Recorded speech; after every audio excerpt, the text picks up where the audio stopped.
നമസ്കാരം. ഹലാൽ എന്ന് പറഞ്ഞ സിനിമയെക്കുറിച്ചാണ്. ഒരു സിനിമ കാണുക, എന്നിട്ട് ആ സിനിമയ്ക്ക് എ സർട്ടിഫിക്കറ്റ് കൊടുക്കണോ, UA സർട്ടിഫിക്കറ്റ് കൊടുക്കണോ, U സർട്ടിഫിക്കറ്റ് കൊടുക്കണോ, അതുമല്ല എസ് എന്ന് പറഞ്ഞ കാറ്റഗറി ഉണ്ട്, അതിൽ സർട്ടിഫിക്കറ്റ് കൊടുക്കണോ എന്ന് 4 തരം സർട്ടിഫിക്കറ്റാണ് സെൻസറിങ്ങിലുള്ളത്. ഏത് നൽകണം എന്ന് തീരുമാനിച്ച് കൊടുക്കാനാണ് central board of film certification CBFEC എന്ന് പറയുന്ന സ്ഥാപനം കേന്ദ്ര ഗവൺമെൻറ് ആരംഭിച്ചത്. സിനിമാറ്റോഗ്രാഫി ആക്ട് 152 പ്രകാരം, അല്ല 1952 പ്രകാരം രൂപീകരിച്ചതാണ് ഈ central board of film certification. തിരഞ്ഞെടുപ്പ് കമ്മീഷൻ പോലെ ഒരു സ്റ്റാറ്റ്യൂട്ടറി ബോഡിയാണ്. വാർത്താവിനിമയ മന്ത്രാലയത്തിൻ്റെ കീഴിൽ പ്രവർത്തിക്കുന്നു. പരസ്യ പ്രദർശനത്തിന് മുന്നേ ഈ പറഞ്ഞ ഏതെങ്കിലും കാറ്റഗറിയിൽ സർട്ടിഫിക്കറ്റ് വാങ്ങിയിരിക്കണം, എങ്കിലേ പരസ്യമായി പ്രദർശിപ്പിക്കാൻ കഴിയുള്ളൂ. അതാണ് ഇന്ത്യയിലെ നിയമം. കേന്ദ്ര ഗവൺമെൻറ് ശുപാർശ ചെയ്യുന്ന ഒരു അഡ്വൈസറി പാനൽ പ്രാദേശികമായി കേന്ദ്രം ആര് ഭരിക്കുന്നു അവർ രൂപീകരിക്കും. അതിൽ നിന്ന് രണ്ട് സ്ത്രീകളിൽ കുറയാത്ത ഒരു പാനലും സെൻസർ ബോർഡിൻ്റെ പ്രാദേശിക ഉദ്യോഗസ്ഥയും കൂടി അണ്ടിപ്പരിപ്പും ബദാമും കപ്പപ്പഴവും നിർമ്മാതാവിൻ്റെ ചെലവിൽ വാരിത്തിന്ന് കോളയോ ഹോർലിക്സോ കുടിച്ചിരുന്നിട്ട് നമ്മൾ കൊണ്ടുചെല്ലുന്ന സിനിമ തിരുവല്ലത്ത് കുന്നിലിരുന്ന് കാണും. വലിയ വീട്ടിലെ കൊച്ചമ്മമാരാകും സ്ത്രീ പാനലിസ്റ്റുകൾ. പണ്ട്, ഇപ്പോഴല്ല. തലയിൽ ഒരു കേട്ട് കണ്ണട ഫിറ്റ് ചെയ്ത് പഴയകാല നമ്മളെ പഴയകാല മീനെ അടക്കം ഒരുപാട് പേര് വെച്ചിട്ടുണ്ട്. അവരൊക്കെ വയ്ക്കുന്ന പോലത്തെ വലിയ ഒരു വിഗ് പോലെ ഉള്ള ഒരു തലമുടിയൊക്കെ വെച്ച് കെട്ടി, ഓക്കാനം വരുന്ന തരത്തിലുള്ള നിറങ്ങളിലുള്ള ലിപ്സ്റ്റിക്കൊക്കെ വാരി പുരട്ടി, റോസ് പൗഡറൊക്കെ അടിച്ച്, കൈയൊന്നുമില്ലാത്ത ജാക്കറ്റൊക്കെ ഇട്ട്, പൊക്കിൾ താഴ്ത്തി, സാരി ഇപ്പോൾ ഊരിപ്പോകുന്ന മട്ടിലെടുത്ത്, ഒരു ചാക്ക് ചാണകം നിറച്ചതുപോലെ ഒരു വാനിറ്റി ബാഗും തൂക്കി നിർമ്മാതാവ് അയച്ചു കൊടുക്കുന്ന കാറിൽ വന്നിറങ്ങുന്നത് കാണാനൊരു കാഴ്ചയായിരുന്നു അക്കാലത്ത്. ഞാൻ മദ്രാസിൽ ഒരുപാട് കാലത്ത് ഈ സെൻസറിൽ നടക്കുന്നിടത്ത് നിന്നിട്ടുണ്ട് ഈ അമ്മച്ചിമാർ വന്നിറങ്ങുന്ന കാണാൻ. മദ്രാസിൽ സെൻസറിന് ഇതൊരു സ്ഥിരം കാഴ്ചയായിരുന്നു. കാക്കയ്ക്ക് വിശപ്പ് മാറി, പശുവിന് കടിയും മാറി എന്ന് പറഞ്ഞ കണക്ക് ഞാൻ കാണിക്കേണ്ടതെല്ലാം കാണിച്ചെന്ന തൃപ്തി അവർക്കും. പൂരത്തിന് പുലികളി കണ്ടതുപോലെ എന്നെപ്പോലെയുള്ള ബാലകന്മാർ നിൽക്കുമായിരുന്നു അവരെ കാണാൻ. അങ്ങനത്തെ വൾഗാരിറ്റിയുള്ള വേഷത്തിലാണ് വരണത്. ഇപ്പോൾ അതൊക്കെ മാറി. ഇപ്പോൾ ഒട്ടും വിവരമില്ലാത്തവരാണ് ഈ പണിക്ക് വരുന്നവർ എന്ന് മാത്രം. രാജീവ് ചന്ദ്രശേഖരൻ്റെ പട്ടിയെ കുളിപ്പിക്കുന്നവനും സുരേഷ് കുമാറിൻ്റെ അടുക്കളക്കാരിയും ഒക്കെ ഇപ്പോൾ സെൻസർ ബോർഡ് മെമ്പർമാരാണ്. ഈ പണിയൊക്കെ കരുണാകരൻ്റെ വീട്ടിൽ ചെയ്തിരുന്ന ഒരു കാലമുണ്ട്. പലരും കേന്ദ്രം ആര് ഭരിക്കുമോ അവരോട് ഒട്ടി നിൽക്കുന്നവർക്കാണ് ഈ സെൻസർ ബോർഡിൽ ഈ അംഗത്വം കിട്ടുന്നത്, അംഗമാകാൻ പറ്റുന്നത്, സെൻസർ ബോർഡ് മെമ്പറാകാൻ പറ്റുന്നത്. അരവിന്ദനും ബക്കറും ഷാജിയൻ കരുണും ഭാസ്കരൻ മാഷും സേതുമാധവനും ഐവി ശശിയും ഭരതനും പത്മരാജനും ഒക്കെ നേരത്തെ പോയതും സിനിമ എടുപ്പ് അടൂർ ഗോപാലകൃഷ്ണൻ നിർത്തിയതും നന്നായി എന്ന് ഞാൻ പറയും. അതൊരു നല്ല കാര്യമായി എന്നാണ് എനിക്ക് പറയാനുള്ളത്. ഇവരുടെയൊക്കെ സിനിമ കണ്ട് ഏത് സർട്ടിഫിക്കറ്റ് നൽകണം, ഏതൊക്കെ കട്ട് ചെയ്ത് കളയണം എന്നൊക്കെ ഇപ്പോൾ തീരുമാനിക്കുന്നത് സാധാ സിനിമ എടുക്കുന്ന സംവിധായകൻ്റെ മുന്നിൽ പോലും ഇരിക്കാത്ത കാവിച്ചരട് കയ്യിൽ കെട്ടിയത് മാത്രം പരിഗണിച്ച് സിനിമ സ്റ്റില്ലെടുക്കുന്നവനും സുരേഷ് ഗോപിയുടെയും സുരേഷ് കുമാറിൻ്റെയും ഒക്കെ എർത്തായി നടക്കുന്നവന്മാരുമൊക്കെയാണ്. അതിലൊക്കെ PhD എടുത്തവന്മാരാണ് ഇപ്പോൾ സെൻസർ ബോർഡ് മെമ്പേഴ്സ്. ഇവനൊക്കെയാണ് ഇപ്പോൾ മലയാള സിനിമയിലെ അല്ലെങ്കിൽ കുറേ അമ്മച്ചിമാർ ഇവരാണ് തീരുമാനിക്കുന്നത്, കൊച്ചമ്മമാരുമാണ് തീരുമാനിക്കുന്നത്. ഒരു സിനിമയിൽ എന്തൊക്കെ പറയണം, എന്തൊക്കെ പറയണ്ട, എങ്ങനെ എടുക്കണം എന്നൊക്കെ തീരുമാനിക്കുന്നത് ഇവരാണ് തിരുവല്ലത്തിരുന്നുണ്ട്. അല്ലെങ്കിൽ പിന്നെ നോക്കിയേ, ഒരു പടം സെൻസറിങ്ങിന് വന്നപ്പോൾ നായകൻ മുസ്ലിം നടനാണല്ലോ, ഈ പറയുന്ന അബിയുടെ മകൻ ഷൈനികം. പടത്തിൻ്റെ പേര് ഹാൽ. പടം മുഴുവൻ വെട്ടിക്കളിക്കുകയാണത്രേ സെൻസർ പണ്ഡിതന്മാർ.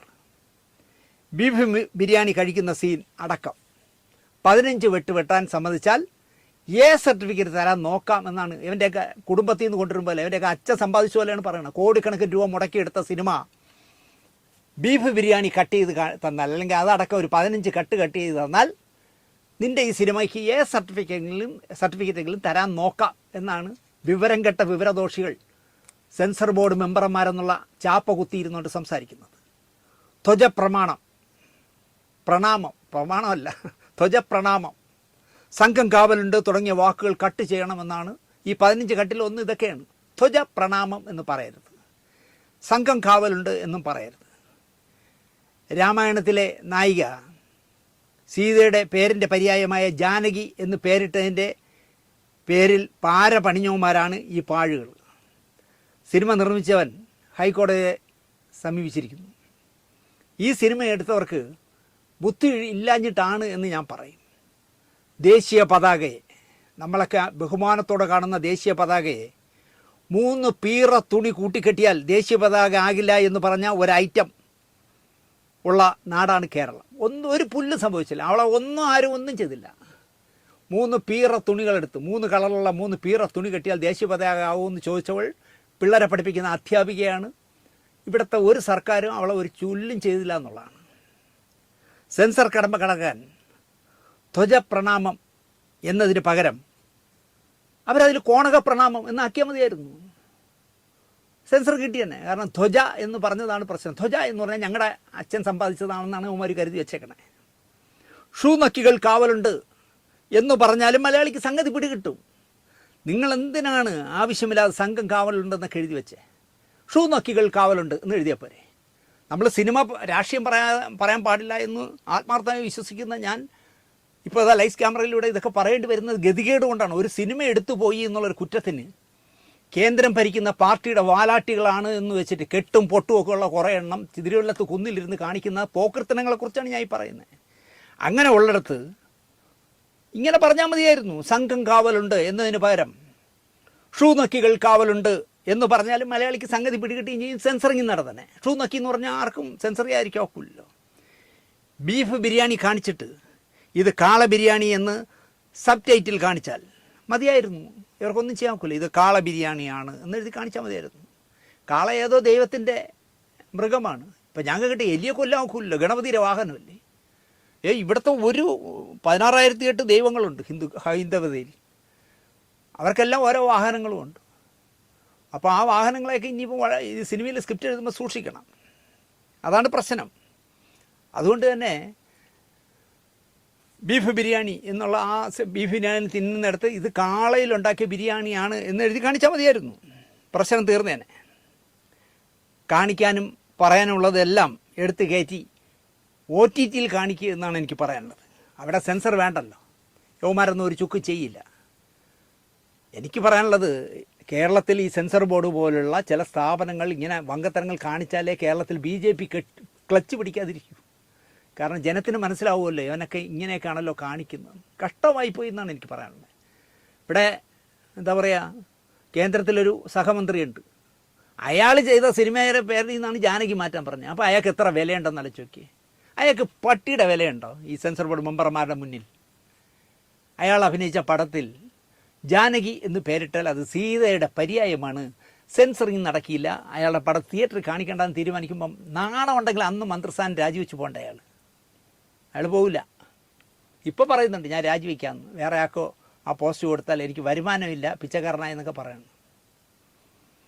അടുത്ത കഥ, നാടക സ്ത്രീകൾക്ക് ചിലപ്പോൾ അറിയാമായിരിക്കും പരമി കുര്യാത്തി എന്ന് പറഞ്ഞാൽ. ശരിയായ പേര് പരമേശ്വരൻ കുര്യാത്തി എന്നാണ്. പക്ഷേ പുതിയ തലമുറയ്ക്ക് എത്ര പേർക്ക് അറിയാം എന്നതിൽ എനിക്ക് സന്ദേഹമുണ്ട്. മലയാള നാടകവേദിയിൽ ജീവിച്ചിരിക്കുന്ന ഒരു ആചാര്യ സ്ഥാനീയനാണ് പരമി കുര്യാത്തി. നാടക നടനായി, സിനിമാ നടനായി, സീരിയൽ നടനായി, നാടക രചയിതാവായി, നാടക സംവിധായകനായി 1/2 നൂറ്റാണ്ടിലധികമായി, ഏതാണ്ട് 60 വർഷത്തോളമായി സജീവമായി ജീവിക്കുന്ന കലാകാരനാണ് പരമി കുര്യാത്തി എന്ന പരമേശ്വരൻ കുര്യാത്തി. അദ്ദേഹം പഴയ കമ്മ്യൂണിസ്റ്റുകാരനാണ്. കടകംപള്ളി സുരേന്ദ്രൻ്റെയൊക്കെ കാലത്ത് കറയേറ്റ കമ്മ്യൂണിസ്റ്റുകാരനായിരുന്നു. ഇപ്പോൾ BJPക്കാരനാണ്. ഞാനിത് ചിത്രീകരിക്കുന്ന ന്യൂ TVയിൽ വെച്ച് ഞങ്ങൾ രാഷ്ട്രീയം പറയും ഇടയ്ക്കിടയ്ക്ക് പരമി കുര്യാത്തിയായിട്ട്. അവസാനം അടിച്ച് പിരിയും.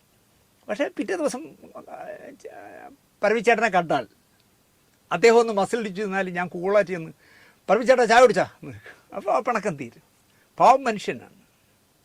ബഹളങ്ങളൊന്നുമില്ലാതെ, അവകാശവാദങ്ങൾ ഒന്നുമില്ലാതെ ഒതുങ്ങിക്കഴിയുന്ന മനുഷ്യൻ ആയതിനാലാകണം അർഹിക്കുന്ന അംഗീകാരമൊന്നും പരമേശ്വരൻ കുര്യാത്തിയുടെ ജീവിതത്തിൽ എത്തി നോക്കിയിട്ടില്ല. സംഗീത നാടക അക്കാദമിയുടെ ഗുരുപൂജ അവാർഡിനപ്പുറം പരമേശ്വരൻ കുര്യാത്തിയെ തേടി എന്തെങ്കിലും വന്നിട്ടുണ്ടോ എന്ന കാര്യത്തിൽ എനിക്ക് സംശയമുണ്ട്. യഥാർത്ഥ കലാകാരന് അർഹതപ്പെട്ടതൊന്നും കൃത്യസമയത്ത് കിട്ടണമെന്നില്ല. പരമി കുര്യാത്തിയെപ്പറ്റി നമ്മുടെ സിനിമാ വാരഫലം ഓർക്കാൻ ഒരു വലിയ കാര്യമുണ്ട്. നമുക്ക് ഓസ്കാർ എന്ന് പറഞ്ഞാൽ അറിയാം, ഏതൊരു സിനിമാക്കാരനും കൊതിക്കുന്ന ആഗ്രഹിക്കുന്ന പുരസ്കാരം അല്ലെങ്കിൽ പുരസ്കാര വേദി. AR റഹ്മാനും റസൂൽ പൂക്കുട്ടിയും ഒക്കെ ഓസ്കാർ വേദിയിൽ കയറി നിൽക്കുന്നത് കണ്ടപ്പോൾ നമ്മൾ ഭാരതീയർ അഭിമാനം കൊണ്ട മുഹൂർത്തമായിരുന്നു, പ്രത്യേകിച്ച് റസൂൽ പൂക്കുട്ടിയുടെ മറുപടി പ്രസംഗം. എന്നാൽ സ്റ്റുഡൻസ് ഓസ്കാർ എന്നൊരു സെക്ഷനുണ്ട് എന്ന് എത്ര പേർക്ക് അറിയാമെന്ന് എനിക്കറിയില്ല. 80 രാജ്യങ്ങളിൽ നിന്നുള്ള യുവപ്രതിഭകളുടെ സൃഷ്ടികൾ മാറ്റുരയ്ക്കുന്ന വേദിയാണ് ഈ പറയുന്ന സ്റ്റുഡൻസ് ഓസ്കാർ. ചെറിയ ചെറിയ സൃഷ്ടികൾ മത്സരിക്കുന്ന വേദി. അവിടേക്കാണ് മലയാളിയായ സിദ്ധാർത്ഥ് ഹരികുമാർ എന്ന യുവാവ് നിർമ്മിച്ച് എഴുതി സംവിധാനം ചെയ്ത് ഛായാഗ്രഹണം നിർവഹിച്ച വാസു എന്ന ചെറിയ ചിത്രം ഇന്ത്യയുടെ നോമിനിയായി എത്തപ്പെട്ടത്. 80 രാജ്യങ്ങളിലെ യുവത്വങ്ങൾ മത്സരിച്ച പ്രാഥമിക തിരഞ്ഞെടുപ്പിൽ നിന്ന് ഫൈനലിലേക്ക് 6 രാജ്യങ്ങളുടെ സൃഷ്ടികൾ തിരഞ്ഞെടുത്തപ്പോൾ അതിലൊന്നായി മലയാളം പറയുന്ന ഇന്ത്യൻ ചിത്രം വാസു. വാസുവായി പ്രകടനം നടത്തിയിരിക്കുന്നത് പരമേശ്വരൻ കുര്യാത്തി എന്ന പരമി കുര്യാത്തിയാണ്. ഒരു മാസത്തിനുള്ളിൽ അന്തിമ വിധി വരുമ്പോൾ ആർക്കറിയാം സ്റ്റുഡൻസ് ഓസ്കാറിൽ സിദ്ധാർത്ഥ് ഹരികുമാറിൻ്റെ ചിത്രം മികച്ച ചിത്രമാകില്ല. 6 എണ്ണമാണല്ലോ മത്സരിക്കുന്നത്. പരമി കുര്യാത്തി മികച്ച നടനായി റെഡ് കാർപ്പറ്റിൽ കയറി നിൽക്കില്ല എന്ന് നമുക്കിപ്പോൾ പറയാൻ പറ്റില്ല. ആ മഹനീയമായ മുഹൂർത്തത്തിന് വേണ്ടി നമുക്ക് പ്രാർത്ഥിക്കാം. അങ്ങനെയെങ്കിലും പരമി കുര്യാത്തി അല്ലെങ്കിൽ പരമേശ്വരൻ കുര്യാത്തി എന്നൊരു കലർപ്പില്ലാത്ത നാടകക്കാരൻ ഈ നാട്ടിൽ ജീവിച്ചിരുന്നുവെന്ന് ചരിത്രം ഓർക്കട്ടെ. അടുത്തത് അതിനേക്കാൾ രസകരമായ കഥയാണ്. അധികാരത്തിൻ്റെയും അംഗീകാരത്തിൻ്റെയും പിന്നാലെ ഒരിക്കലും പോകുന്ന ആളല്ല ചലച്ചിത്ര നിർമ്മാതാവായ ജി സുരേഷ് കുമാർ എന്ന മേനക സുരേഷ്. ഇതൊക്കെ അദ്ദേഹം ഏതെല്ലാം പോസ്റ്റിലിരുന്നോ അതൊക്കെ അദ്ദേഹത്തിന് തേടി വന്നിട്ടുള്ളതാണ്. കറയറ്റ BJP-കാരനായി PP മുകുന്ദനെ മാനസ ഗുരുവായി കണ്ടിരുന്ന ആളാണ് സുരേഷ് കുമാർ. അന്ന് അധികാരമൊന്നും BJP-ക്ക് ഇല്ലല്ലോ, ജനസംഘമുള്ള കാലം മുതൽ.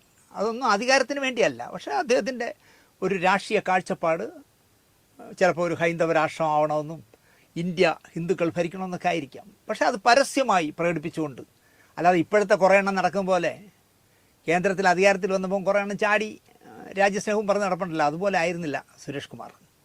ഉമ്മൻചാണ്ടി മന്ത്രിസഭയിൽ കോൺഗ്രസ് മന്ത്രിയായിരുന്ന സാംസ്കാരിക മന്ത്രിയായിരുന്ന ഗണേശൻ കടുത്ത BJP-കാരനായ സുരേഷിനെ സാംസ്കാരിക ക്ഷേമനിധി ബോർഡ് ചെയർമാനാക്കിയപ്പോൾ ഗണേശൻ കേട്ട തെറി ചില്ലറയല്ലായിരുന്നു. UDF തലവനായ സാക്ഷാൽ ഉമ്മൻചാണ്ടിയുടെ ഗുഡ് ബുക്കിലും സുരേഷിന് ഇരിപ്പിടമുണ്ടായിരുന്നതിനാൽ, അല്ലെങ്കിൽ സുരേഷിനെ ഉമ്മൻചാണ്ടിക്ക് ഇഷ്ടമായിരുന്നതിനാൽ ഗണേശൻ പരുക്ക് പറ്റാതെ രക്ഷപ്പെട്ടു. BJP സംസ്ഥാന കമ്മിറ്റി അംഗവും ജനൻ TV-യുടെ തലവനുമായ സുരേഷിനെ തേടി ഒരു പുതിയ പദവി കൂടി എത്തിയിരിക്കുന്നു. BJP സാംസ്കാരിക സെൽ സംസ്ഥാന കൺവീനറായി സുരേഷിനെ തിരഞ്ഞെടുത്തു.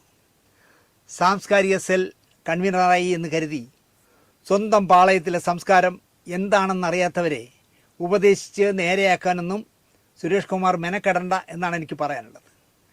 നരേന്ദ്രമോദി പ്രധാനമന്ത്രിയായപ്പോൾ കറാൾക്കടയിലെ വലിയ കരയുള്ള കസവ് നേരിയതും വാങ്ങിപ്പോയി രാജ്യസ്നേഹിയായി ഒരു അവസരവാദിയെയും ഉപദേശിച്ച് നേരെയാക്കാൻ സുരേഷ് നിൽക്കണ്ട എന്നാണ് എനിക്ക് പറയാനുള്ളത്. കാരണം നേരെയാവില്ല. നാളെ രാഹുൽ ഗാന്ധി ഇന്ത്യയുടെ പ്രധാനമന്ത്രിയായാൽ തനിക്കൊരു തെറ്റ് പറ്റിയെന്ന് പറഞ്ഞ് അങ്ങ് പോകാൻ ഒരു മടിയുമില്ലാത്ത സാധനങ്ങളാണ് ഈ നേരിയതും ഒക്കെ ആയിട്ട് മോഡിയെ കാണാൻ പോയതെന്ന് ഞാൻ തുറന്നു പറയുന്നു. സുരേഷ് കുമാർ അറിവ് വെച്ച കാലം മുതൽ സംഖ്യയാണ്. അത് പറയാൻ എന്താ പറയുക, അധികാരം കിട്ടേണ്ടിയൊന്നും വന്നില്ല. സിനിമയിൽ നിന്നും കാവി കെട്ടിയ ഒരുത്തനും അയോഗ്യത പറയാനും ആവില്ല. 100% അവസരവാദികളാണ് മറ്റുള്ളതൊക്കെ. സുരേഷ് കുമാർ അവസരവാദിയല്ല. ഇപ്പം തന്നെ ഇവിടെ ഒരുത്തൻ മാപ്പിള ലഹളയിലെ നായന്മാർക്കുണ്ടായ ദ്രോഹങ്ങൾ സിനിമയാക്കി കാണിച്ചു തരാമെന്ന് പറഞ്ഞ് മണ്ടന്മാരിൽ നിന്നും കോടികൾ പിരിച്ചു.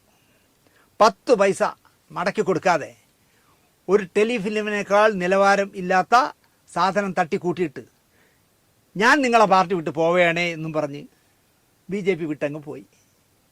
വാർത്താ ചാനലുകളിൽ ഒരു ശല്യത്തിൻ്റെ കുറവ് വന്നു എന്ന് മാത്രമേ ഞാൻ പറയൂ.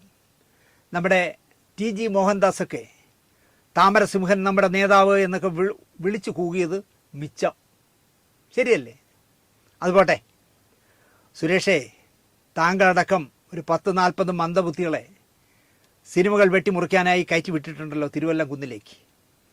അവരുടെ ഒരു മീറ്റിംഗ് വിളിച്ച് നിങ്ങൾ സിനിമകൾ കണ്ട് ഏത് സർട്ടിഫിക്കറ്റ് കൊടുക്കണമെന്ന് ചിന്തിക്കുമ്പോൾ കോളാമ്പി, പറ, ചാരുകസേര, കിണ്ടി, വാള്, ചുവന്ന പട്ട്, ഓറഞ്ച് കൊടി ഇതൊക്കെ ഉള്ളതിന് ഏത് കൂതർപ്പടായാലും യു സർട്ടിഫിക്കറ്റ് കൊടുക്കും.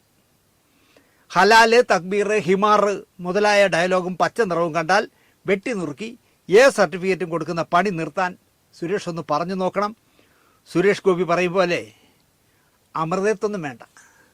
സുരേഷ് ഒന്ന് പറഞ്ഞു നോക്ക് എന്താണ് സംഭവിക്കുന്നതെന്ന് നമുക്ക് നോക്കാം. സുരേഷ് കർശനമായി ഈ സെൻസർ ബോർഡ് മെമ്പർമാരുടെ മീറ്റിംഗ് നിങ്ങൾ ഈ സാംസ്കാരിക സെല്ലിൻ്റെ തലവനായതിൻ്റെ പേരിൽ വിളിച്ചു കൂട്ടിയിട്ട് ഞങ്ങൾക്ക് സിനിമാക്കാർക്കും ഞാനടക്കം, അതായത് സുരേഷ് കുമാർ ഒരു BJP കാരനല്ല, BJP കാരനായ ഞാൻ അടക്കമുള്ളവരെ നാറ്റുന്ന രീതിയിൽ കേരളത്തിൻ്റെ മുന്നിൽ തലകുനിക്കേണ്ടി വരുന്ന രീതിയിൽ സെൻസർ ബോർഡിൽ ഇരുന്നുകൊണ്ട് വങ്കത്തരങ്ങൾ കാണിക്കരുതെന്ന് ഈ 10-40 എണ്ണത്തിനെ വിളിച്ച് സുരേഷ് ഒരു മീറ്റിംഗ് കൂടി പറയണമെന്നാണ് എനിക്ക് ഈ പുതിയ സ്ഥാനലബ്ധി കിട്ടിയ സുരേഷ് കുമാറിനോട് പറയാനുള്ളത്. അടുത്ത ഒരു കഥ കൂടെ പറഞ്ഞ് ഇത് അവസാനിപ്പിക്കാം. പഞ്ചായത്ത് പ്രസിഡന്റോ മറ്റോ ആയിരുന്നപ്പോൾ പ്രതിഭ മിടുമിടുക്കിയായിരുന്നു. അതിനാൽ തന്നെ നിയമസഭയിലേക്ക് ഒരു സീറ്റ് വേഗം തരപ്പെട്ടു. മത്സരിച്ചു, 2 തവണ MLA ആയി. എൻ്റെ വാട്സാപ്പിലെ സുഹൃത്താണ് പ്രതിഭ. ഞങ്ങൾ നേരിട്ട് സംസാരിച്ചിട്ടൊന്നുമില്ല. പാണ്ഡൻ നായരുടെ പല്ലിന് ശൗര്യം പണ്ടേ പോലെ ഫലിക്കുന്നില്ല എന്ന് കുഞ്ചൻ നമ്പ്യാർ പറഞ്ഞ കണക്ക് MLA ആയ പ്രതിഭ പഴയ നിലവാരത്തിലല്ല എന്ന് കായംകുളത്തുള്ള പല സുഹൃത്തുക്കളും എന്നോട് പറഞ്ഞു. ദാമ്പത്യ ജീവിതത്തിലെ ശിഥിലത, ഇടയ്ക്ക് മകനെതിരെ വന്ന കേസ്, പാർട്ടിയിലെ ഒരു വിഭാഗവുമായുള്ള അസ്വാരസ്യം ഒക്കെ ചിലപ്പോൾ പ്രതിഭയ്ക്ക് പാരയായിരിക്കാം. അവരും ഒരു മനുഷ്യ സ്ത്രീയല്ലേ. ഇതൊന്നുമല്ല ഞാൻ പറയാൻ വന്നത്. പ്രതിഭ തൻ്റെ നിയോജക മണ്ഡലത്തിൽ നടന്ന നളന്ദ നാടകോത്സവം ഉദ്ഘാടനം ചെയ്തുകൊണ്ട് ചോദിച്ച ഒരു ചോദ്യമുണ്ട്. ഇത്രയ്ക്ക് വായി നോക്കികളാണോ കേരളത്തിലുള്ളവർ എന്നാണ് പ്രതിഭ ചോദിച്ചത്. തുണിയെടുക്കാത്ത ഒരാൾ വന്നാൽ എല്ലാവരും അങ്ങോട്ട് ഇടിച്ചു കയറുന്ന കാലമാണിപ്പോൾ. തുണിയെടുത്തു വരാൻ കടക്കാരെങ്കിലും പറയണം എന്നാണ് സിനിമാ നടികളെക്കുറിച്ചാണ് പ്രതിഭ പറയുന്നത്. തുണി ഉടുക്കാനും ഉടുക്കാതിരിക്കാനുള്ള സ്വാതന്ത്ര്യമുണ്ട്, പക്ഷേ മാന്യമായി വസ്ത്രം ധരിക്കേണ്ടത് ആവശ്യമാണെന്നും പ്രതിഭ MLA പറയുന്നു. സിനിമാക്കാരോട് മലയാളിക്ക് ഒരു തരം ഭ്രാന്താണെന്നും തുണി ഉടുക്കാത്ത അല്ലെങ്കിൽ ഉടുപ്പിക്കാത്ത താരങ്ങളെ കൊണ്ടുവരുന്നത് കേരളത്തിൻ്റെ പുതിയ സംസ്കാരമാണെന്നും പ്രതിഭ പറഞ്ഞു. ഒരു നാടക നടനെ ആരും കട ഉദ്ഘാടനത്തിന് വിളിക്കില്ല എന്നും വിദേശത്ത് തിയേറ്റർ ആർട്ടിസ്റ്റുകൾക്കാണ് മൂല്യമെന്നുമൊക്കെ പ്രതിഭ സംസാരിച്ചു. മോഹൻലാലിനും ബിഗ് ബോസിനും വരെ കൊട്ടുകൊടുത്തു പ്രതിഭ മനസ്സിലാക്കേണ്ടത്, കായംകുളത്ത് പ്രതിഭ 2 സ്റ്റേജ് അറേഞ്ച് ചെയ്യുക. ഒരു സ്റ്റേജിൽ മന്ത്രി P. രാജീവാണ് സംസാരിക്കുന്നതെന്ന് വയ്ക്കൂ. അടുത്ത സ്റ്റേജിൽ നമ്മളെ MM മണിയാശാനാണ് പ്രസംഗിക്കുന്നതെന്ന് വയ്ക്കൂ. ഈ 2 പ്രോഗ്രാമിൽ എവിടെ ആൾ കൂടുമെന്ന് പ്രതിഭ ഒന്ന് ഗസ് ചെയ്ത് നോക്കിയേ. അല്ലെങ്കിൽ കോൺഗ്രസ്സുകാരെ കൊണ്ട് ഇതുപോലെ 2 സ്റ്റേജിലായിട്ട്, ഒരു സ്റ്റേജിൽ VM സുധീരനെയും മറ്റൊരു സ്റ്റേജിൽ ഈ മാങ്കൂട്ടം എന്ന് പറഞ്ഞൊരു ചെറുക്കനുണ്ടല്ലോ തലരിഞ്ഞ്, ആ ചെറുക്കനെയും വച്ച് നോക്കി. അയാളില്ലെങ്കിൽ നെടുമങ്ങാട്ടുള്ള മറ്റേ BRM ഷെറീഫില്ലേ, എന്താ BRM ഷബീർ, എന്തിനോ തേങ്ങാക്കൊല്ല, അവനെ വിളിച്ചാലും മതി. ഇതിലെവിടെ ആൾ കൂടും? സുധീരൻ പ്രസംഗിക്കുന്നിടത്ത് ആൾ കൂടുമോ, അതോ BRM ഷബീർ വരുന്നിടത്ത് ആൾ കൂടുമോ എന്ന് ആലോചിച്ച് നോക്ക്. അതും വേണ്ട, BJP തന്നെ എടുക്കാം. നമുക്ക് CK പത്മനാഭൻ സംസാരിക്കുന്നു എന്ന് വെച്ചോളൂ ഒരിടത്ത്. മറുവശത്ത് ഈ ശശികല എന്ന് പറഞ്ഞൊരു പിള്ളേരെ അക്ഷരം പഠിപ്പിക്കുന്ന ഒരു സ്ത്രീ ഉണ്ടല്ലോ, 2 പേരും 2 സ്റ്റേജിൽ നിർത്തി നോക്കി. എവിടെയാകും ആൾ കൂടുന്നത് എന്ന് മാത്രം പ്രതിഭ ആലോചിച്ചാൽ മതി. പ്രതിഭയ്ക്ക് കൃത്യമായ ഉത്തരം കിട്ടും. ലൈംഗിക ദാരിദ്ര്യമുള്ള നാടാണ് കേരളം എന്ന് മനസ്സിലാക്കാൻ പ്രതിഭ ഇല്ലാത്തതാണ് പ്രശ്നം എന്ന് ഞാൻ പറയും. മലയാളിക്ക് ലൈംഗിക ദാരിദ്ര്യം ഇല്ലെങ്കിൽ, ലൈംഗിക ദാരിദ്ര്യം എന്നൊരു ചിന്ത ഇല്ല എങ്കിൽ 1000 1500 എപ്പിസോഡ് ഇവിടെ സീരിയൽ എന്ന് പറഞ്ഞു പോകുന്ന അലവലാതി പ്രോഗ്രാം ഉണ്ടല്ലോ, അതെങ്ങനെയാണ് 1000 1500 എപ്പിസോഡ് പോകുന്നത്? മാറുമറയ്ക്കാനുള്ള അവകാശത്തിനായി സമരം ചെയ്ത നാടല്ലേ പ്രതിഭയെ കേരളം. ഇന്നാണെങ്കിലോ പ്രതിഭ പരാതി കൊടുക്കും എന്ന പേടി കൊണ്ട് ഞാനൊരു വീഡിയോ അയക്കുന്നില്ല. എൻ്റെ കയ്യിലുള്ള കാള പോലെയായ 10-25 വയസ്സായ ഒരു പെണ്ണ് മറക്കേണ്ടതെല്ലാം അഴിച്ചിട്ട് കൊടുത്തിട്ട് അവളുടെ മാറിൽ ഒപ്പം മറ്റ് പലയിടത്തും ടാറ്റു വരയ്ക്കുന്ന, അതിനു വേണ്ടി കിടന്നു കൊടുക്കുന്ന ഒരു വീഡിയോ എനിക്കൊരാൾ അയച്ചു തന്നു. സാറേ ഇതിനെപ്പറ്റി പറയണോ? ഞാൻ അകത്തായി പോവില്ലേ? ഒന്നാമത് ആ പെണ്ണിൻ്റെ പെർമിഷൻ വേണം, രണ്ടാമത് ഇത്തരം കാര്യങ്ങൾ നമ്മളെ ചാനലിൽ പറയാൻ പറ്റുമോ? തുണി കൊടുക്കാതെ ഒരു മലയാളി പെണ്ണ് നോവുന്നു, വേദനിക്കുന്നു, ചേട്ടാ വിടി ചേട്ടാ എന്നൊക്കെ പറഞ്ഞിട്ട് അവൻ ബലാത്സംഗം ചെയ്യുമ്പോഴാണ് ഈ മാറിൽ മറ്റേ ടാറ്റു വരയ്ക്കുന്ന വിഷയം വെച്ച്. അത് നല്ല കറക്റ്റ് ആവാൻ വേണ്ടി അവൻ കാണിക്കുന്ന വിക്രികൾ വേണം കാണാൻ. ഞാൻ ആലോചിക്കായിരുന്നു മലയാളിക്ക് എന്ത് പറ്റിയെന്ന്. 10-25 വയസ്സുള്ള പെണ്ണാണ്. എൻ്റെ കയ്യിൽ ആ വീഡിയോ ഇരിക്കുകയാണ്. പ്രതിഭയ്ക്ക് അയച്ചു കൊടുക്കാൻ പറ്റുമോ? പ്രതിഭ നിയമസഭയിൽ പരാതി കൊടുക്കില്ലേ സ്പീക്കർക്ക്? ശാന്തിയുള്ള ദിനേശ് എനിക്കൊരു അശ്ലീല വീഡിയോ അയച്ചു തന്നിട്ട്. ഇങ്ങനത്തെ കാലമാണ് പ്രതിഭ ഇപ്പോൾ കേരളത്തിൽ. നമ്മൾ മറയ്ക്കാനൊക്കെ അവകാശം വേണമെന്ന് പറഞ്ഞ് സമരം നടത്തിയ നാടാണ്. ഇപ്പോൾ മറയ്ക്കാതിരിക്കാനുള്ള അവകാശം ഞങ്ങൾക്കുണ്ട് എന്ന് പറഞ്ഞാണ് ഇപ്പോഴത്തെ പുതിയ തലമുറയിലെ കുറേ കൂതറ പെമ്പിളർ ഇറങ്ങിയിരിക്കുന്നത്. അവിടെയാണ് അല്പം തുണി മാത്രം ധരിച്ച് ഫ്രണ്ടും ബാക്കും ഒക്കെ തള്ളി 5 ലക്ഷമോ 10 ലക്ഷമോ കിട്ടുമെന്നതിനാൽ സിനിമാ നടികൾ വരുന്നത്. വയറ്റ് പിഴപ്പാണ് പ്രതിഭ. അതൊക്കെ അതിനു വേണ്ടിയാണ് വരണേ. കൃത്രിമ പാഡൊക്കെ വെച്ച് കെട്ടി എന്തൊക്കെയോ മുഴപ്പിച്ചൊക്കെയാണല്ലോ വരണേ. അത് കാണാൻ ഈ സോമാലിയിലെ പിള്ളേർ, പട്ടിണി കിടക്കുന്ന പിള്ളേർ ആഹാരത്തിന് വേണ്ടി കലവില കൂടും പോലെ നട്ട വെയിലത്ത് കാളകളായ ആണുങ്ങൾ പോയി തള്ളണം കാണാൻ, ഈ ഫ്രണ്ട് ബാക്കും ഒക്കെ കാണാൻ. എന്ത് ചെയ്യാൻ പറ്റുമെന്നേ.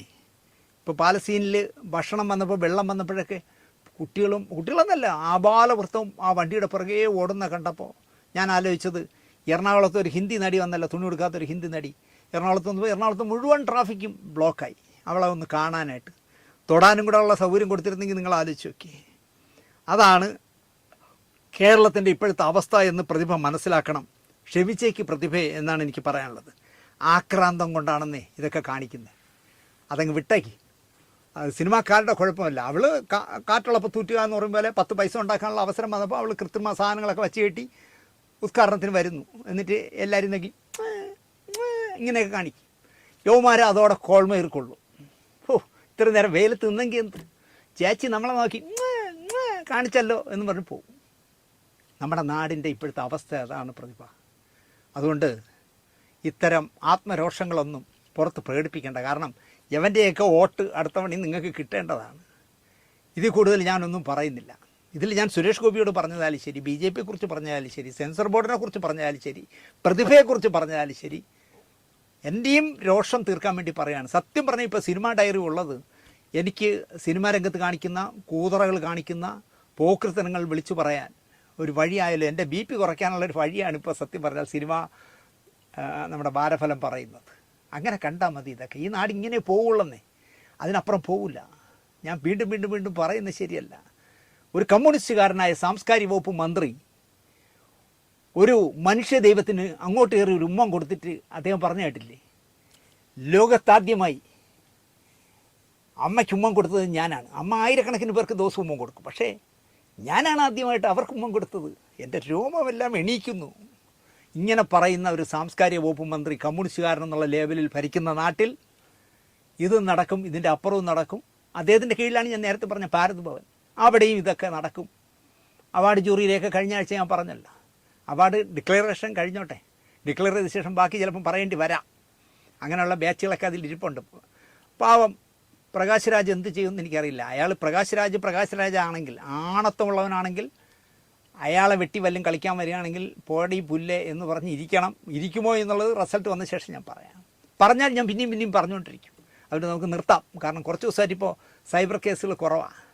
ഇനി അതിലേക്കും കൂടെ ഞാൻ വീണ്ടും ചാടണം. ഇന്ന് തന്നെ ഇവിടെ ശബ്ദം കൊടുക്കുന്നൊരു സ്ത്രീ കൊടുത്ത പരാതിക്ക് വഞ്ചൂർ കോടതി പോയിട്ട് അശോകൻ മരിച്ച ശാന്തി കവാടത്തിലൊക്കെ പോയിട്ട് വന്നിരിക്കുക. അപ്പം നിങ്ങൾ മനസ്സിലാക്കൂ, ഈ ദിനേശ് എന്ന് പറഞ്ഞ് ഒരു നേരം ചുമ്മാ ഇരിക്കുന്നില്ല. നിർത്താം. നന്ദി, നമസ്കാരം.